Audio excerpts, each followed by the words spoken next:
Bueno, en estos días pasamos tiempos hermosos con la familia en la costa, en San Bernardo.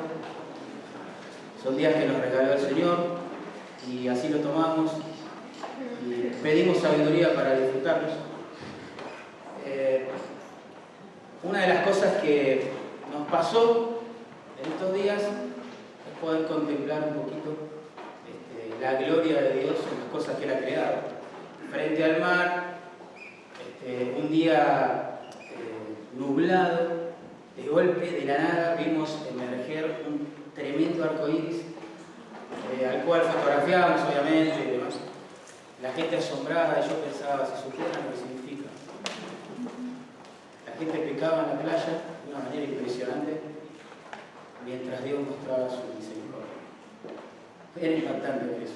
Sacamos fotos y demás, pero ese día pudimos ver como un poquito la gloria de Dios, la grandeza de Dios, manifestada en las cosas que Él ha creado y en el control también soberano sobre esas cosas que Él ha creado. Creo que es lo que le pasaba a David cuando escribe este salmo, que vamos a ver hoy, que es el número 19. Salmo número 19. Yo pienso que él, al contemplar los cielos en general y el sol en particular, quedó maravillado, boquiabierto, al contemplar la gloria de Dios. Y creo que como fruto de esa experiencia, el Espíritu Santo le guió a escribir este hermoso salmo que tenemos por delante. Es el Salmo 19. El tema del salmo, en realidad, es la revelación de Dios. Dios se da a conocer, y eso es una noticia maravillosa, maravillosa. Si Él nos hubiese dado a conocer, nosotros nos hubiésemos ideado una imagen de Él errónea, pecaminosa y muy humana quizás. Pero porque Él es bueno y lleno de misericordia y quiere formar un pueblo para su nombre, se ha dado a conocer. Y esa es la buena noticia que vemos en este salmo. En los versículos 1 al 6 vemos que Dios se revela al hombre en general a través de las cosas que ha creado. En los versículos 7 al 11 vemos que Dios se revela al hombre, al corazón del hombre en particular, a través de su palabra. Y en los versículos 12 al 14 vemos la respuesta sabia de un hombre de Dios ante esa revelación. Así que el Salmo en realidad lo podemos dividir como en dos partes. Versículo 1 al 11, Dios se revela al hombre. Versículo 12 al 14, el hombre debe responder con una vida de santidad y de adoración a ese Dios que se revela. Así que planteado el resumen del Salmo, me gustaría orar, pedir sabiduría al Señor, que pueda cumplir ese milagro que recién cantamos, que Él use su palabra. Señor, gracias porque eres grandioso, majestuoso. La maravilla de tu creación nos hace pensar que tú eres aún más maravilloso, porque la has diseñado para tu gloria, para tu honor, para nuestro bien. Te alabamos, Señor, y en esta mañana nos unimos a este salmo y damos gracias de que te has revelado, Señor. Estaríamos tan perdidos en nuestras propias ideas y razonamientos respecto de tu persona, sería insoportable vivir. Pero gracias por darte a conocer a través de las cosas que has creado en general y quizás aún de manera más particular a través de tu palabra que has inspirado. Y Señor, te rogamos que podamos responder como el salmista ante esa obra de gracia, Señor, que has mostrado, con una vida de obediencia y de santificación. Bendice tu palabra, Señor. Te lo rogamos en el nombre de Jesús. Amén. Bueno, vamos a leer el Salmo, vamos a leer de corrido los versículos del 1 al 6 y vamos a meditar en que Dios, en este hecho, que Dios se revela de manera general a través de las cosas que ha creado. Dice así la palabra de Dios: los cielos cuentan la gloria de Dios y el firmamento anuncia la obra de sus manos. Un día emite palabra otro día, y una noche otra noche declara sabiduría. No hay lenguaje, ni palabras, ni es oída su voz. Por toda la tierra salió su voz, y hasta el extremo del mundo sus palabras. En ellos, es decir, en los cielos, ¿no?, puso tabernáculo para el sol. Y este, como esposo que sale de su tálamo, se alegra cual gigante para correr el camino. De un extremo de los cielos es su salida, y su curso hasta el término de ellos, y nada hay que se esconda de su calor. Dios se ha revelado de manera general a través de las cosas que ha creado. Repito, David está asombrado al contemplar los cielos en general, pero el sol en particular, de que Dios los haya elegido como sus predicadores, ¿sí? Destinados a una humanidad que no lo quiere escuchar. Pero en su gracia Él sigue hablando a través de las cosas que ha creado. Las palabras, miren, que aparecen en versículo 1 y 2, nos muestran esto.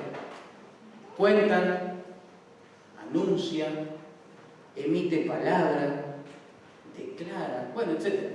Todas esas palabras indican que la creación es el idioma silencioso, ¿sí?, que Dios eligió para darse a conocer a un mundo caído.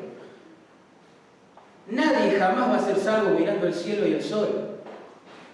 ¿Por qué? Porque tienen que oír, ¿sí?, la palabra predicada de que Cristo, siendo Dios, se hace hombre para sacrificarse en lugar de Él y por sus pecados. Tienen que escuchar el llamado de parte de Dios de que debe arrepentirse de su maldad y volver a Dios y confiar en Cristo de todo corazón. Nadie va a ser salvo mirando el cielo, ¿sí? Pero la revelación general de Dios en la creación es suficiente para dejar sin excusa a todo ser humano. Esta revelación general no salva a nadie, pero condena a todo el mundo. Porque el hombre no tiene excusa. El hombre debería mirar al cielo y concluir: ¡wow! Hay un diseñador asombroso y glorioso detrás de ello. Y empezar a preguntar por ese diseñador, por ese Dios. Por eso insisto, esta revelación no alcanza para salvar a nadie, ¿sí?, pero sirve para condenar a todos y dejarlos sin excusa. Quizás algún día te preguntaste, pero ¿cómo puede Dios condenar a una tribu quizás que vive en determinado lugar que jamás escuchó el Evangelio? Bueno, aquí está la respuesta. Todos estamos bajo pecado y todos somos culpables de rechazar esta evidencia de la gloria de Dios. Ahora, lo que me llama la atención es que Él lo que da a conocer a través de la creación es su gloria. La palabra que se traduce gloria aquí tiene un montón de significados, para ser honesto, pero que se pueden agrupar en dos conceptos. Uno tiene que ver, según el contexto, con la manifestación de la presencia de Dios. De alguna manera, Él se hace notar. ¿Bien? A veces con un destello, una nube, una columna de fuego, un resplandor, etc. La manifestación de que Dios está presente. Y según el contexto, y por otro lado, la gloria de Dios puede implicar el honor de Dios, la grandeza de Dios, la fama que Él tiene, ¿sí?, todo lo que Él es. Yo pienso que acá, por el contexto, lo que en realidad los cielos en general y el sol en particular nos están mostrando son las huellas digitales de un Dios que existe y que ha creado todas las cosas, ¿verdad? Los cielos muestran que Él existe, que Él controla esa creación, no solo que la ha diseñado. ¿Bien? Los cielos creados, uno piensa, siendo tan majestuosos, predican en silencio la existencia de un Dios aún más majestuoso. Esta predicación, por así decirlo, que baja desde los cielos en general y del sol en particular, según el versículo 2, fíjense, es constante, porque ahí dice: un día emite palabra otro día y una noche otra noche declara sabiduría. Es decir, cada día de su existencia terrenal, el hombre responsable de escuchar estos sermones que bajan desde los cielos. Un sermón promedio en las iglesias, bueno, bíblicas, ¿no?, hoy dura entre 45 minutos y 60. ¿Estamos de acuerdo? Pero este sermón, que baja desde los cielos en general, y del sol en particular, dura todo el día. Todo el día. Toda la noche. Es asombroso. Dios todo el tiempo está mostrando su gloria. Cada día, cada noche, los cielos siguen proclamando ese mensaje silencioso. Dios existe. Dios nos ha creado. Tenés que arrepentirte y buscar a ese Dios. Empezá a preguntar por ese Dios. Un hombre promedio vivirá aproximadamente 25.550 días o 70 años. Un hombre promedio, ¿sí? Ese hombre, si muere en incredulidad y dureza al corazón, va a tener 25.550 razones para dar cuenta delante de Dios. Ese hombre no se va a condenar en el infierno eternamente porque Dios no lo haya elegido, sino porque Él ha endurecido su corazón. Y sus obras lo manifestaron todo el tiempo. Pero esta predicación que baja de los cielos no solo es continua, sino que es silenciosa, como decíamos recién, pero a la vez es muy elocuente. Es silenciosa, pero es súper elocuente. ¿Qué dice el versículo? No hay lenguaje, el versículo 3. No hay lenguaje en ella, ni palabras, ni es oída su voz. Es como una paradoja divina, ¿no? Esta predicación. Porque por un lado los cielos no predican su mensaje en un lenguaje humano codificado, establecido y comprendido por algún grupo social. Tampoco utiliza un código escrito de comunicación.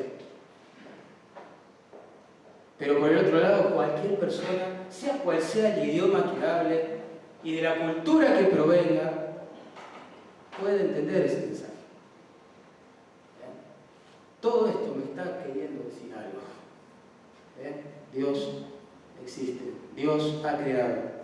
Hay que buscar a ese Dios. No solo que esta predicación que baja del cielo, digamos, es continua, es silenciosa, sino que es universal. Noten lo que dice el versículo 4. Por toda la tierra salió su voz. Por toda la tierra salió su voz. No hay lugar en este planeta donde uno se detenga a mirar hacia arriba que no encuentre estos predicadores. ¿Verdad? Cielo hay en todos lados. Sol, el sol, aunque no lo veamos, dice la canción, siempre está. Entonces los predicadores de Dios están por todos lados. Por todos lados. Es una predicación universal. Los cielos en general, insisto, y el sol en particular, predican todo el tiempo, en todos los idiomas y dialectos, y en todas partes de nuestro gran planeta. Spurgeon resumió estas ideas con esta frase, me encantó. Dice, los cielos son pastores diligentes, que predican sin cesar. Son pastores entendidos, que predican en todas las lenguas e idiomas y dialectos. Y finalmente, son pastores ecuménicos, que predican en todas las iglesias del mundo. Tremendo. Ahora, si bien los cielos son grandes predicadores de Dios, el firmamento, que es un sinónimo poético de los cielos también, hay un predicador por excelencia, lo notaron, ¿no? Del versículo 4 al 6, ese predicador por excelencia es el sol. Hay un énfasis muy grande en el sol. Noten, verso 4 dice, en ellos, es decir, en los cielos, puso tabernáculo o morada, es la idea, para el sol. Verso 5. Y este, es decir, el sol, como esposo que sale de su tálamo, ¿sí?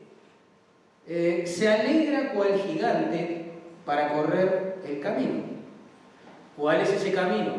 Que el sol está tan entusiasmado por correr y transitar, como un recién casado, con esa alegría, y como un deportista entrenado y fuerte, que no ve la hora de empezar a correr.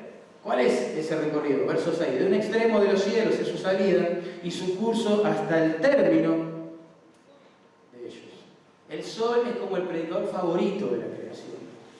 ¿Por qué? Porque tiene una influencia universal. Sin sol no habría energía en esta creación. Sin sol se acaba la vida.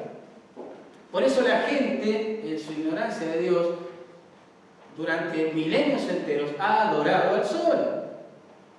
Pero según este texto, el sol en realidad llama a la gente a adorar al Dios que lo ha creado. La gente consulta a los astros del cielo para conocer su futuro, su orientación en la vida, su vocación, etc. Pero en realidad los astros en el cielo lo que están diciendo es: adora a Dios, busca a Dios. No tengo yo nada que decirte aparte de Dios, ¿no? Qué tremendo. Acá el salmista compara el sol como un recién casado allí que sale de su lecho, contento de encarar la vida, y también como una persona fuerte, bien entrenada, que no ve la hora de comenzar a correr. Y ambas figuras del lenguaje nos muestran al sol como alegre y dispuesto para hacer su itinerario universal de predicación cada día. Esa es la idea. Es un predicador famoso. Vamos a hacer una comparación así medio irónica. No es un predicador el más famoso quizás de la creación. Lo invitan de todos lados. Vive viajando. Esa es la idea. Y él está contento, como un recién casado, y dispuesto y entrenado como un corredor para hacerlo. Eso es lo que David está queriendo comunicar. Porque su influencia, insisto, es universal. Nunca me voy a olvidar. Una noche aquí teníamos reunión de oración. Estaba don Jaime, el fundador de nuestra iglesia, presidiéndola. Entró un muchacho, se sentó en los bancos del fondo, llegó el momento de las alabanzas, cantó con nosotros, llegó el momento de los pedidos de oración y él levanta su mano. Lo mira don Jaime y le dice: don Jaime, tengo un pedido. Don Jaime le dice: bueno, póngase en pie, hombre, y cuéntenos su pedido de oración. Y él dijo: yo quiero que adoremos al Dios Sol. Imagínate la cara de Jaime. Don Jaime lo miró y le dijo: no, hombre, aquí adoramos al Dios que hizo el sol, ¿no? Y esa es un poco la idea, la esencia de lo que David quiere decir aquí. Recuerden que él escribe en un contexto cultural donde la gente se postraba, ¿sí?, ante el sol. Lo cierto es que al considerar la creación podemos entender un poco más acerca del poder, la sabiduría, la dignidad de su creador. El Sol, por ejemplo, dicen los astrónomos, tiene un diámetro de casi 1.400.000 kilómetros. Eso es 100 veces el tamaño de la Tierra. Pensá en eso. El predicador favorito de Dios es gigante. Gigante. Asombra aún al ateo más endurecido del corazón hacia Dios. La estrella más cercana, que la llamaron Alfa de Centauro, está ubicada a unos 38 trillones de kilómetros de la Tierra. ¡Wow! Nuestra galaxia, ¿no?, que nosotros la conocemos como la Vía Láctea, abarca cientos de millones de estrellas. Y hoy los astrónomos estiman que hay millones y millones de galaxias, ¿entienden? Cada una de ellas con cientos de millones de estrellas. Muchos de ellos dicen que el universo está en expansión encima. Es tan chiquito que está creciendo. ¡Wow! En Romanos capítulo 1, versículo 20, la palabra de Dios dice esto: las cosas invisibles de Dios, su eterno poder y deidad, se hacen claramente visibles desde la creación, siendo entendidas por medio de las cosas hechas. Lo que escribe David. Y mire cómo termina el versículo de Romanos: de modo que no tienen excusa. No tienen excusa. Insisto, esta revelación que baja desde los cielos no puede salvar, pero sí es suficiente para argumentar la condenación de toda persona. Así que dejemos que la creación nos lleve a la adoración, al arrepentimiento.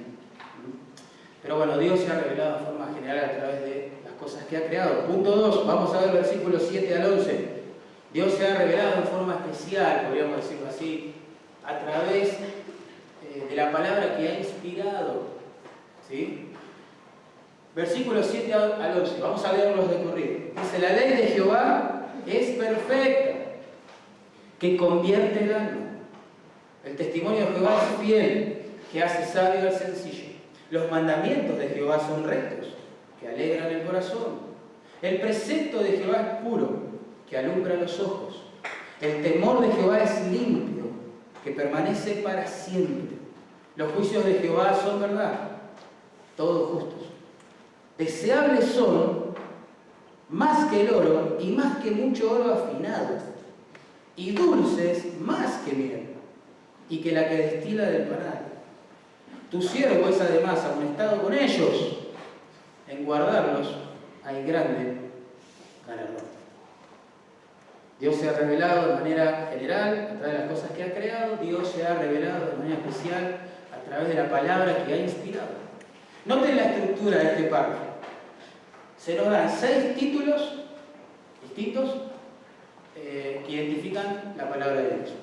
Después 6 características, ¿sí?, de la palabra de Dios, y 6 beneficios que produce en el alma, en el corazón de la persona que la cree y la obedece. Porque el texto del versículo 11 dice: en guardarlos hay grande galardón, no solo en entenderlos o en conocerlos, ¿sí?, o en memorizarlos. Entonces, tenemos 6 títulos de la Biblia, 6 características que posee y 6 beneficios espirituales asombrosos, preciosos, que bendicen a la persona que la cree y la obedece. Es más, la frase de Jehová también aparece 6 veces, indicando que la palabra de Dios nace en el corazón de Dios, es inspirada por Dios, es exhalada por Dios, ¿sí? Sale de la misma mente de Dios. ¿Bien? Y con ella quiere trabajar en la mente de su pueblo. Vamos a leer el versículo 7. Primer característica de la palabra de Dios, primer título, que se le da a la Biblia, allí es la ley de Jehová. La ley de Jehová es perfecta. La palabra que se traduce en ley es Torah, ¿no?, en hebreo, que significa instrucción, orientación. Esta palabra identifica a la Biblia, podríamos decir, como la instrucción divina para el hombre. La idea es que a través de las Escrituras, Dios mismo le está enseñando sus verdades al hombre, ¿sí? Por eso al leerla, hermanos, la iglesia, o al escucharla en un sermón, o al tener contacto con ella a través de internet o como sea, uno tiene que mentalizarse de esto y entenderlo en realidad. Es Dios queriendo hacer cambios tremendos en mi vida a través de su palabra. Acá no se trata del predicador ni del orador, si es muy famoso, poco famoso. Se trata de Dios queriendo usar su palabra para transformar tu vida y la mía. Así deberíamos encarar cada contacto auditivo, visual o como sea con la palabra. Pero a veces no lo hacemos así. Ese es el primer título que se da a la Biblia, la ley de Jehová. Noten la característica que tiene la ley de Jehová. Dice allí que es perfecta. Perfecta, la idea es completa. ¿Sí? Completa. No hay que agregarle nada más a la idea. ¿Sí? Está bien con lo que Dios reveló. Y es sorprendente porque cuando David escribe esto, el canon estaba en formación, ¿no? Y en Apocalipsis, el último libro de la Biblia, se nos dice: no le añadas nada a la palabra, no le quites nada. ¿Sí? Pero cuando Moisés terminó de dar esta ley, de la cual hace referencia a David, no le añadas nada, no le quites nada. Lo que Dios revela está bien, es suficiente. Suficiente. Él sabe lo que podemos manejar y lo que nos va a pasar por encima, ¿verdad? Así que damos gracias a Dios porque en la palabra tenemos la completa instrucción de Dios para nuestras vidas. Todo lo que precisa un pecador como nosotros para ser salvo de su pecado, vivir en santidad después, agradando a Dios, y estar satisfecho en una plena comunión con Dios, lo encuentra en la palabra. En la palabra. El primer beneficio, noten, que la Biblia aporta al que lo obedece, dice el texto: la ley de Jehová es perfecta, ¿y qué hace?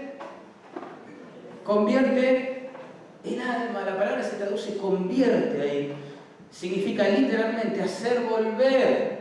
Hacer volver. Se puede traducir con otras ideas como restaurar, revivir. Se usa en Jeremías 3:12 cuando el profeta llama a Israel al arrepentimiento de estas palabras: vuélvete, oh Israel, a Jehová. Saben que esta instrucción divina, que es completa, es perfecta, tiene el poder, es eficaz para guiar a la persona que la cree, que la obedece, al arrepentimiento. Y saben que la bendición más grande que un pecador puede tener es arrepentirse. Porque el daño más grande que un pecador recibe en su vida es por causa del pecado, que no quiere dejar, que no quiere confesar, que no quiere abandonar, al que quiere tapar, al que quiere ocultar. El arrepentimiento es un don maravilloso de la gracia de Dios para nosotros, los pecadores. Y la palabra de Dios tiene el poder de producirlo. ¿Sí? Sea esto para salvar a un alma que va tras su pecado y traerla de vuelta a vivir para la gloria de Dios, sea esto para santificar a un creyente que ha caído en pecado y que piensa que ya todo terminó, o sea, para seguir progresando, ¿sí?, en este crecimiento espiritual, cuya meta es la imagen de Cristo. Lo cierto es que es poderosa para hacer volver al incrédulo de su pecado y al creyente también de su pecado. La palabra de Dios. Segundo título que se le da a la Escritura, allí noten, según el versículo 7, la segunda frase es el testimonio de Jehová. El testimonio de Jehová.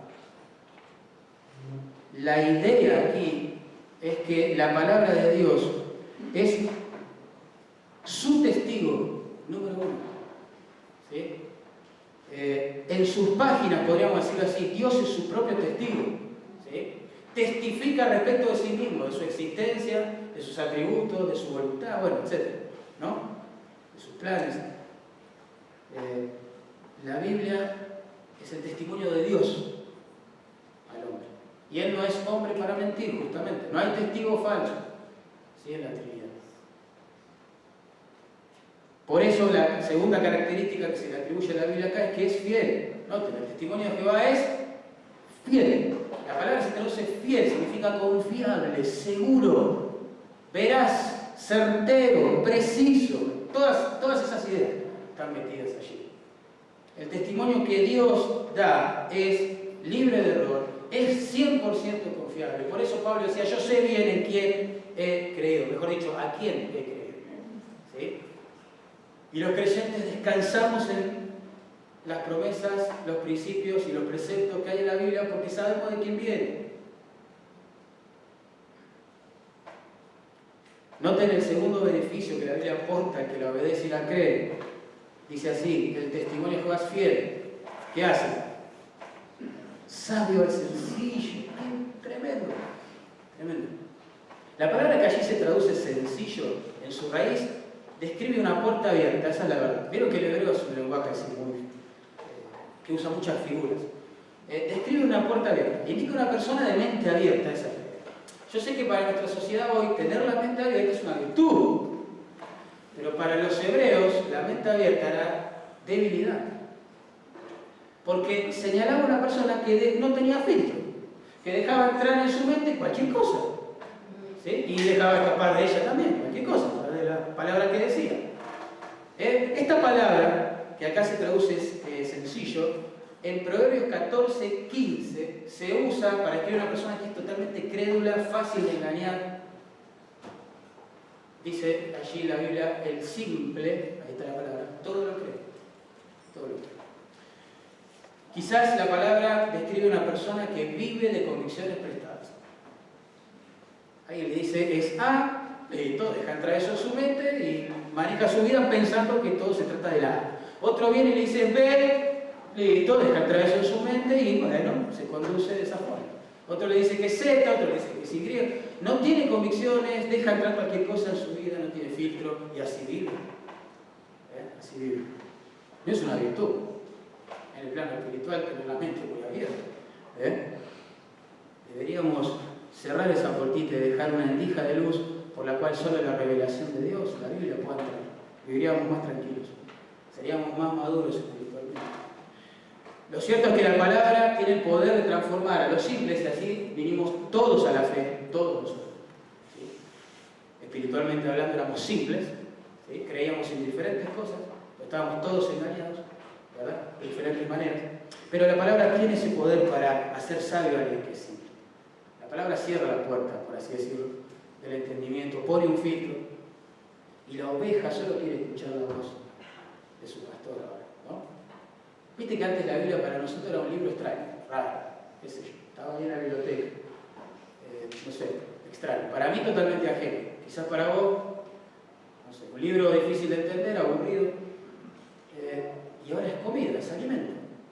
No podemos vivir un día sin relacionarnos con Dios a través de la meditación en su palabra. Entonces uno dice, ¿qué pasó?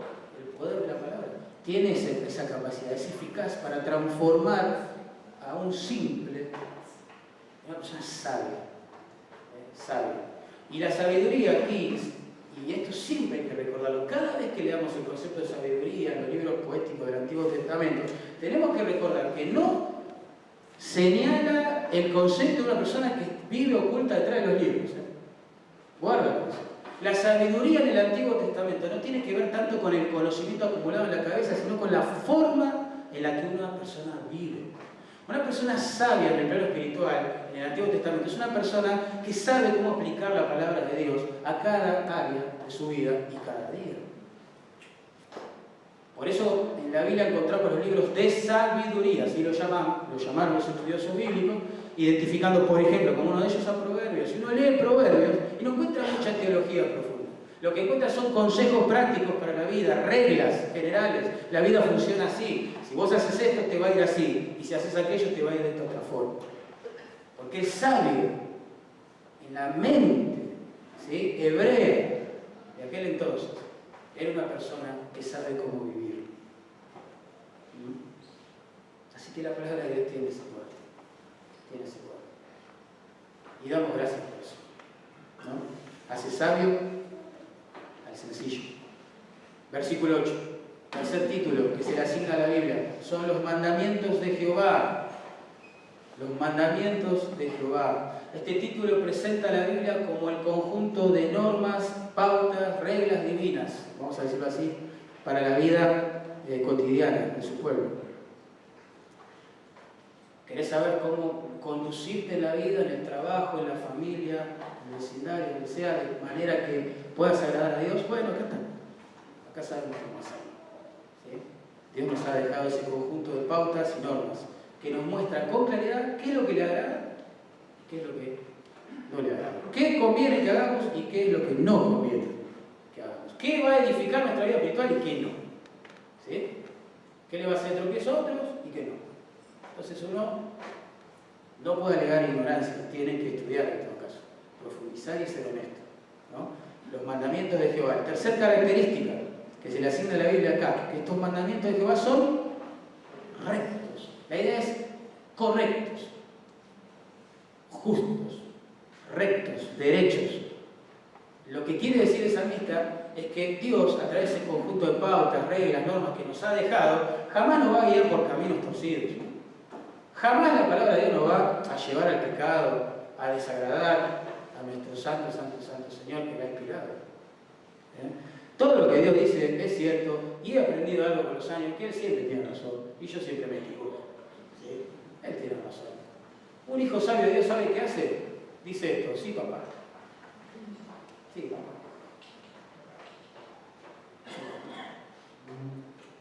Podríamos ser bebés en ese sentido, espirituales, y hablar con Dios, y está bien, se me vuelve a decir tu palabra. Qué lindo, gracias. Sí, papá, lo voy a hacer. Dame fuerzas, gracias por hacerlo. Todos sabemos lo mal que nos va cada vez que seguimos nuestras propias ideas de norma cristiana. ¿Y dónde termina todo eso? El tercer beneficio, por eso, que produce la Biblia, que la cree y la obedece, es que alegra el corazón. Me encanta eso. Porque es así. Es así. Este conjunto de reglas y pautas que nos guían por caminos seguros, certeros, correctos, ¿sí?, para Dios. Cuando uno los sigue, cosecha alegría, gozo espiritual, es así. De hecho, una de las causas principales por las cuales los cristianos pierden el gozo es porque han perdido de vista la obediencia a la palabra de Dios. No es que algo ha fallado. Es de esperar. La palabra brinda esos principios rectos y cuando uno los obedece, ve la bendición de haberlo hecho.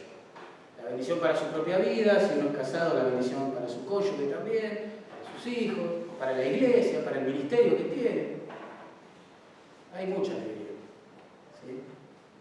Y no estoy diciendo que, y tampoco es lo que dice el texto, que todo va a salir bien y va a ser color de rosa. No, alegría en medio de cualquier circunstancia. Y el que es creyente sabe que uno puede estar en una prueba tremenda, cayendo lágrimas en sus ojos y a la vez tener mucha alegría en su corazón porque está buscando a Dios de todo corazón. De hecho, la fe se fortalece en la aflicción. Así que el gozo genuino para Dios no es producto de hacer lo que uno quiere, como nos vende todo el tiempo este mundo mentiroso. Ni tampoco el gozo genuino depende de hacer lo que otros nos digan. El gozo genuino es consecuencia de hacer lo que Dios quiere. Qué sencillo, ¿no? Es muy simple esto. Vivamos de esa forma. Seamos más sabios. Pidámosle a Dios sabiduría para aplicar su palabra. Dios alegra mucho el corazón de sus hijos cuando estos aprecian y obedecen. No solo la estudian y la entienden, sino que obedecen. Insisto. Su palabra. Giovanni, en medio de una gran persecución, cárcel, tristeza, soledad, él dijo, estoy tan triste hoy que buscaré un lugar solitario para buscar a Dios a través de su palabra. Sí. Bueno, seguimos. Versículo 8, la segunda parte, el cuarto título que se le asigna a la Biblia, el precepto de Jehová. Así se identifica a la palabra que era inspirado como el precepto de Jehová. La palabra se traduce precepto, habla de un mandato, una orden. Así que la palabra de Dios tiene autoridad. Los hombres vacilamos, citamos a otras personas, ¿vieron? Dependemos de ideas ajenas, pero Dios cuando habla, punto. Jesús jamás se retractó de nada, ¿se dieron cuenta? Jamás pidió perdón por lo que dijo, y no porque había orgullo en su corazón, sino porque habla con autoridad, la autoridad de la perfección, que ni vos ni yo tenemos, ¿no? Pero así es Dios. Entonces la palabra de Dios tiene autoridad. Todos sus mandamientos son de carácter obligatorio y no hay que tomarlos como una opción para considerar. Cuando uno empieza a racionalizar la Biblia, a relativizar su autoridad sobre la vida, es que comienza a declinar. Comienza a declinar, cuesta abajo en su caminar con Dios. Claro, te pasa a chocar contra la pared de su pecado. Cuando Dios habla, hay que oír, Él tiene autoridad. Esa es la cuarta característica, ¿no?, que se le asigna acá a este precepto de Jehová, es que es puro. La idea es limpio, puro, claro. Las normas de Dios para la vida, hermanos, bajan con autoridad, pero también bajan con claridad. Dios no es confuso, no está jugando a las escondidas con su pueblo. Por eso la interpretación alegórica de la Biblia, hermano, es un mal a evitar en las iglesias. Es un peligro caminando. Porque sin darte cuenta, el intérprete que alegoriza la Escritura se está poniendo como autoridad sobre ella. Y la gente que lo escucha, alguien que alegoriza, va a obedecer esas palabras, pensando que obedece a Dios, cuando en realidad está siguiendo la imaginación de este predicador o intérprete o quien sea. Cuidado con eso. Dios es re claro en su palabra. Maridos, amen a sus esposas. Listo. Hijos, obedezcan a sus padres. Honrenlos. ¿Bien? Oren sin cesar. Bien. Hay que orar sin cesar. ¿Sí? No caigan en tentación. Bien. Cuidado. Vístanse del Señor Jesucristo. Bueno. Es claro. Dios es claro. Recuerden que Él se revela en la palabra. No se oculta, se revela. Se revela. La Biblia la puede entender un erudito en teología, experto en idiomas originales y el recién convertido. Diferentes grados de luz, pero va a entender las verdades suficientes de parte de Dios para caminar tranquilo, en obediencia. Por eso, hermanos, Noten el cuarto beneficio que trae la Escritura, el ser autoritativo, ahí está, ¿no? Al bajar con autoridad su mensaje y al bajarlo a la vez con claridad. ¿Qué beneficio aporta? Ahí dice, alumbra los ojos, no los oscurece, alumbra los ojos, los aclara, ilumina. Esa es la idea. Cuarto beneficio es ese, que a través de la palabra Dios puede iluminar nuestra mente, aun cuando todo es confusión, donde uno ni siquiera se imagina. ¿De qué se trata la situación que estamos viviendo? A través de su palabra Dios nos brinda claridad en medio de la confusión, luz en medio de la tiniebla. Quiero decirte, nada nuevo, pero quiero decirte, recordarte, vivimos en un mundo en tinieblas espiritualmente hablando. Y a veces en nuestra mente hay más, bajan más los valores de Hollywood y de las redes sociales llenos de tinieblas, aunque no necesariamente te lleva a la droga y al homicidio, pero llenos de tinieblas, llenos de ausencia de Dios, más que la Escritura, que alumbra los ojos. Y el resultado de la vida espiritual así, ¿saben cuál es? Desastre. No somos capaces de agradar a Dios. No somos piadosos. Sabemos un montón de cosas, pero no somos piadosos. Y se da ese raro fenómeno, ¿no? De personas que son eruditas en un montón de cosas, pero tienen tanto mundo en la mente, de lunes a lunes, ¿sí? Que, qué sé yo, ni saben cómo tratar a su esposa, a sus hijos. No saben cómo resolver un conflicto en la iglesia, con algún hermano, alguna hermana. Es tremendo, es trágico, ¿sí? Pero Dios quiere aclarar nuestro entendimiento, quiere que sepamos por dónde tenemos que ir. Donde Él manda, allá vamos. Versículo 9, el quinto título que se le asigna a la Biblia, esto lo deducimos por contexto, ¿no? Que cuesta considerar las cosas, pero el temor de Jehová. El temor de Jehová. Si no es una referencia a la Escritura, que yo creo que sí, a lo menos es una referencia a lo que Escritura genera, a lo que la Escritura genera, sí o sí, en el corazón de aquel que la cree y la obedece. A ver, es lógico que la Biblia se identifique con el temor de Jehová, porque la Biblia nos lleva a conocer la majestad de Dios y obviamente, en consecuencia, vamos a temer desagradarle y vamos a querer aferrarnos a Él. ¿Verdad? La palabra de Dios, dijo alguien, nos lleva a temer al Dios de la palabra. A veces los que estudiamos la Biblia para enseñarla, olvidamos eso. La Biblia está diseñada para producir temor de Dios en nosotros. Y muchas veces vamos al texto como un trabajo hermenéutico y exegético para hacer. Y está bien para no decir cualquier cosa después, obviamente.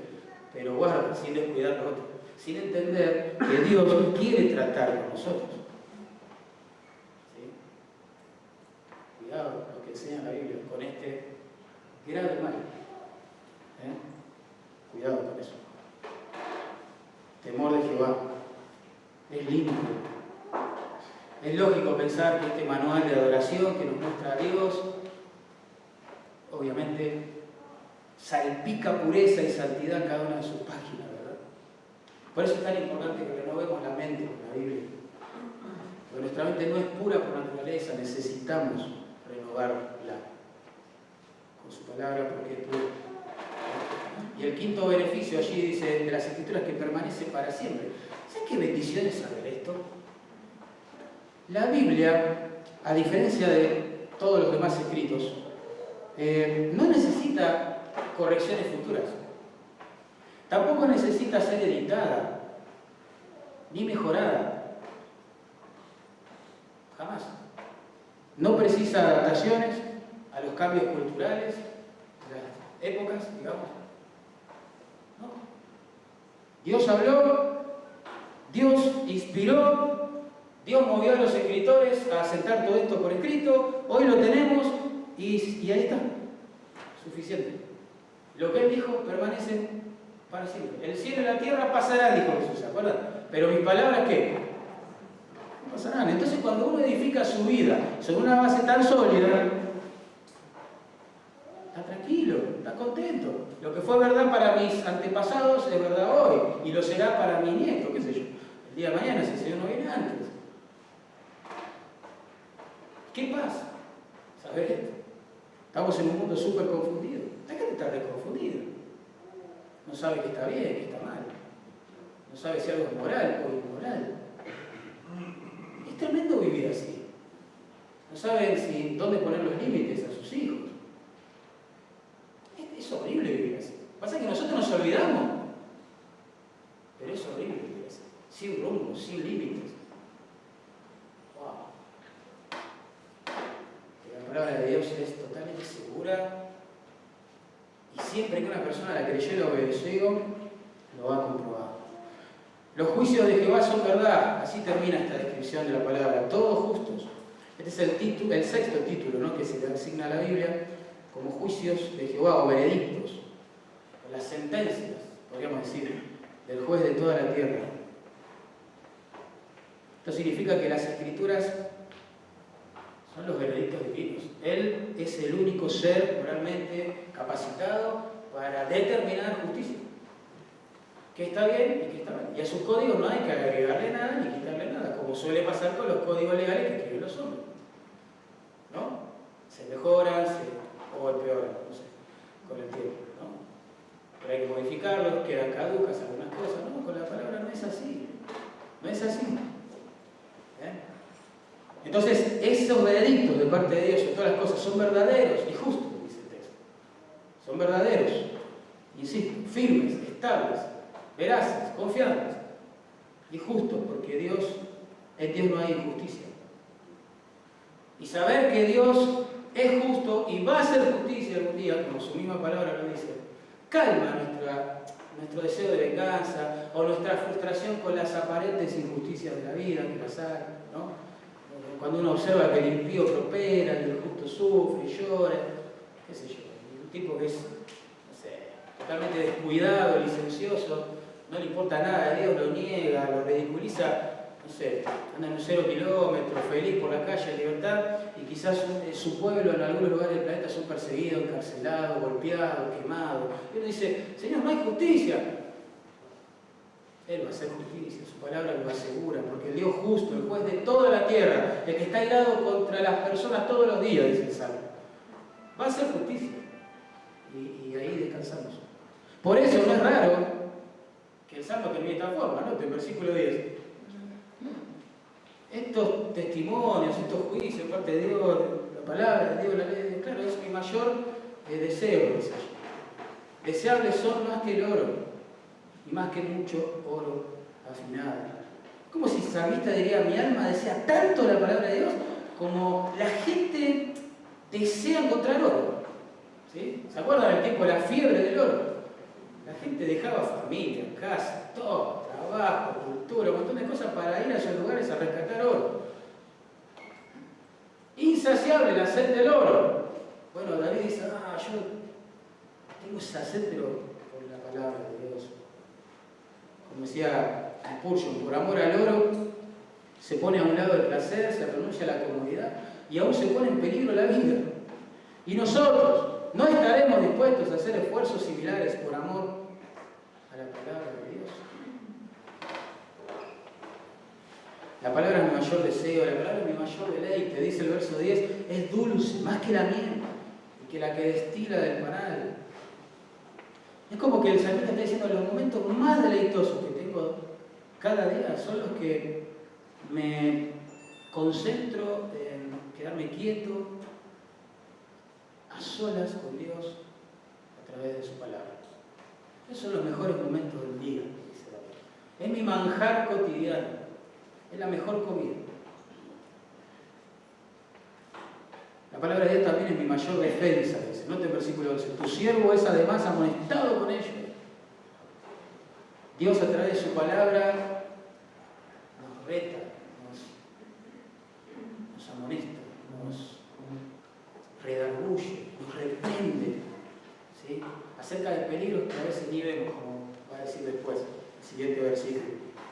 Es gracia y bondad de parte de Dios hacer sonar la alarma de su palabra en nuestro corazón cuando nos estamos metiendo en un lío grande por causa de nuestro pecado. Ese Dios es bueno, lo que pasa es que a veces apagamos la alarma. Alguien dijo, mejor prevenir que curar. Y en el aspecto espiritual también. Todos sabemos que hay que confesar el pecado. Pero muchas veces lo que hacemos con nuestra vida cristiana es vivir tratando de sanar heridas que las caídas del pecado nos han traído al alma. Y Dios hace eso, lo que pasa es que no escuchamos. Es mi mayor recompensa la palabra, dice el salmista, noten, en guardarlos. Hay grande galardón. Insisto, el texto no dice en conocerlos nada más, en estudiarlos nada más, en hacer una exégesis de ellos. No, dice en guardarlos. Esta es una referencia a lo que enseña toda la Biblia prácticamente. La bendición espiritual de obedecer a Dios. De obedecer a Dios, de no jugar con su palabra, de no hacernos lo que la conocemos, la sabemos, la debatimos, mientras que no la obedecemos. Es terrible eso. ¿De qué galardones habla? Bueno, todos los que describió ya en versículos 7 al 11. Podríamos preguntarnos, ¿quién podrá quebrar mi duro corazón y generar arrepentimiento en mí? Sea para ser salvo o sea para dejar un pecado que me está reventando. ¿Quién va a hacer eso? La respuesta de David acá es, la ley de Jehová es perfecta y convierte el alma. O nos podríamos preguntar, ¿dónde hallar sabiduría para el diario vivir? La respuesta, el testimonio de Jehová es fiel, hace sabio al sencillo. ¿Dónde hallar la fuente, nos podríamos preguntar, de gozo espiritual en medio de este desierto de aflicción en el cual me estoy manejando? La respuesta sería, los mandamientos de Jehová son rectos, que alegran el corazón. Podríamos preguntarnos, ¿dónde encontrar luz, claridad, en medio de tanta tiniebla y confusión que hay en este mundo? La respuesta sería, el precepto de Jehová es puro, que alumbra los ojos. Y por último podríamos preguntarnos, ¿y quién podrá enseñarme a temer a Dios y adorarle en santidad en medio de tanta hipocresía y doble vida? La respuesta sería, el temor de Jehová es limpio, permanece para siempre. Dios se ha revelado en forma general a través de las cosas que ha creado. Versículo 1 al 6. Dios se ha revelado en forma clara, específica, especial, a través de la palabra que ha inspirado. Versículo 7 al 11. ¿Cuál debería ser nuestra respuesta ante esta verdad? Noten, versículo 12 al 14. La respuesta del siervo a su Señor, que se le ha revelado. Básicamente es una vida de santidad, una vida dedicada a agradarle a Él, ¿no? Noten versículo 12. ¿Quién podrá entender sus propios errores? Qué buena pregunta. ¿La respuesta cuál es? Nadie. Si no tuviéramos la palabra, sería imposible eso. Pero Dios nos ha dejado el espejo de su palabra y a través de su espíritu Él nos muestra los errores. Por eso David dice, líbrame de los que me son ocultos. ¿Quién puede llegar a discernir sus propios desvíos? Necesitamos, hermanos, depender de la meditación y la obediencia de la palabra, ¿entienden? A veces pensamos que estamos llevando re bien nuestra vida espiritual, re bien nuestro matrimonio, re bien nuestro noviazgo, re bien nuestro ministerio, re bien nuestras relaciones interpersonales, re bien nuestro trabajo. Y resulta que Dios quita esa muleta de la opinión personal que uno tiene de sí mismo y todo se viene abajo y uno se da cuenta que está haciendo mal las cosas. Pero si no hay tiempo con la palabra, ¿quién nos va a mostrar eso? Si naturalmente pensamos que hacemos todo bien nosotros, ¿quién nos va a mostrar eso? Verso 13, preserva también a tu siervo de las soberbias. No solo de esos pecados difíciles de discernir, que están ocultos, también de las soberbias, que no se enseñorean de mí.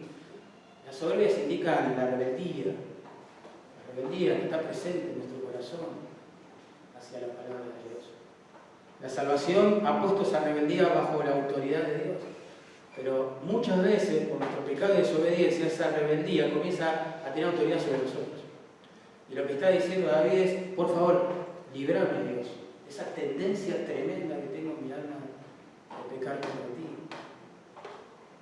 creyente que no reconoce que tiene esta rebeldía en su corazón y esta tendencia precaria a desobedecer, está en serios problemas. El creyente que dice que siempre está bien, que nunca tiene problemas, que nunca lucha con su pecado, ¡wow! Empezá a temblar y a orar por esa persona. Porque los escritores bíblicos no se manejaban así. No tenían ese concepto extraño a la Biblia de sí mismos. Ellos pedían gracia a Dios todo el tiempo para poder vivir en santidad. Lo que está diciendo David es que mi corazón orgulloso, insolente, soberbio, rebelde, no me domine, no me esclavice, no me gobierne. Nuestro peor enemigo, dijo un teólogo ya fallecido, no es el diablo, no es el mundo, sino el corazón orgulloso, soberbio y rebelde que todos todavía llevamos dentro hasta el día de la redención. Lo peor que nos puede pasar, hermano, es ser entregado a la esclavitud de nuestras propias pasiones. Lo peor. Hoy leí esta anécdota que me impactó. Dice así, es muy cortita. Dice, cierto judío había concebido el plan de envenenar a Lutero. Pero fue desenmascarado este hombre por un amigo fiel de Lutero que le envió a este teólogo alemán un retrato de este hombre advirtiéndole. Es ese, cuidado cuando lo veas, ten cuidado, es ese. De esta manera, Lutero, cuando vio que este hombre se le acercaba, lo reconoció por el retrato, ¿verdad? Y obviamente salvó su vida, ¿sí? Quitándolo de su camino. Bueno, así la palabra de Dios nos muestra el rostro, el lado oscuro, ¿sí? Que los deseos de la carne, los deseos de los ojos y la vanagloria de la vida tienen, ¿sí? Y que usa Satanás para envenenar nuestra pureza y liquidar nuestra piedad. La Biblia nos da esa sabiduría que no la podemos encontrar en otro lugar. Y hacemos muy mal cuando como creyentes no meditamos diariamente las Escrituras. Y vivimos apurados como el resto del mundo, salimos corriendo de casa, nos levantamos tarde, nos acostamos tarde, entonces no tenemos ni ganas, ni fuerza, ni atención para ofrecerle a Dios. No meditamos en las Escrituras, no leemos las Escrituras, no las obedecemos muchas veces. Cosechamos los frutos y después decimos, ¿por qué Dios? Tenemos que arrepentirnos. Lo mejor que nos puede pasar como cristianos, se lo digo por experiencia personal, de pecador a pecador, es arrepentirnos.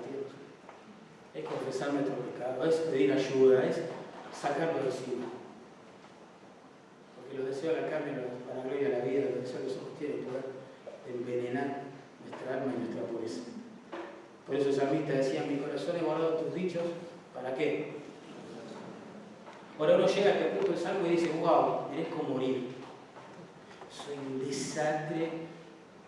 Dios me tiene que liquidar ya. Ya. Su palabra es tan pura, Él es tan puro y yo no soy tan puro. Tiene que liquidar. Mirá cómo termina el salmo. Para esperanza de todo lo que lo leemos. Sean gratos los dichos de mi boca y la meditación de mi corazón delante de ti, oh Jehová. ¿Cómo termina el salmo? Entre esas últimas palabras. Roca mía. Y la verdad que bendición que Dios nos haya regalado este último versículo. Roca y redentor. Dios es la roca y el redentor de un pueblo que necesita desesperadamente de su guía, de su palabra, para no caer en pecado. Pero Él nos avergüenza de su pueblo y Él sigue siendo roca, donde su pueblo encuentra seguridad, estabilidad, y sigue siendo su redentor. La palabra que se traduce redentor allí tiene un trasfondo muy lindo. En el Antiguo Testamento, cuando una persona empobrecía, mal hasta el límite, digamos, tenía la opción de venderse a sí misma y a su familia a veces también, a su vecino que quizás estaba en una condición mejor. Cuando se vendía, tenía que trabajar para esta persona como un esclavo, un siervo, ¿sí? Un jornalero. Pero existía la posibilidad, contemplada en la ley de Dios, de que podía acercarse un pariente cercano, ¿sí?, de esta persona que se había vendido como esclavo, pagar el precio acordado por este amo, ¿sí?, el nuevo amo, por así decirlo, rescatarlo o redimirlo y llevarlo a casa con él, ¿sí?, le provee libertad, etc. Ese es el trasfondo cultural de la palabra que acá se traduce redentor. Claro, nosotros, es cierto, vivimos muchos años como esclavos del pecado, ¿no? ¿Sí o no? Y a veces los gritos, los azotes de nuestro antiguo amo nos llegan quizás a confundir, y en el fondo pensamos, wow, sigue siendo mi amo. Pero los santos de Dios siempre vuelven a él. Siempre vuelven a él. Una y otra vez. Y se relacionan con él sobre la base de su misericordia. Y no de méritos personales. Dios no es mi deudor, dice él. Él no me debe nada. Él es mi redentor. El que me ha dado todo sin yo merecerlo. Yo merezco muerte. Él compra mi vida con su sangre. Él es mi redentor. David lo que está diciendo es: Dios, tú eres justo y santo. Pero eso lo veo a través de los cielos, eso lo veo a través de tu palabra. Pero mis errores son muchos. Algunos son tan sutiles que ni siquiera los puedo llegar a discernir. A veces soy tan rebelde y torpe. Mi corazón soberbio es un peligro constante para mi vida. Pero tú eres mi redentor. Tú has pagado la deuda de mi pecado. Me has librado de la esclavitud del pecado. Y tienes el poder para santificarme todos los días. Eres mi roca. Estoy confiado, seguro y tranquilo. Solamente en vos. Yo sé en quién he creído.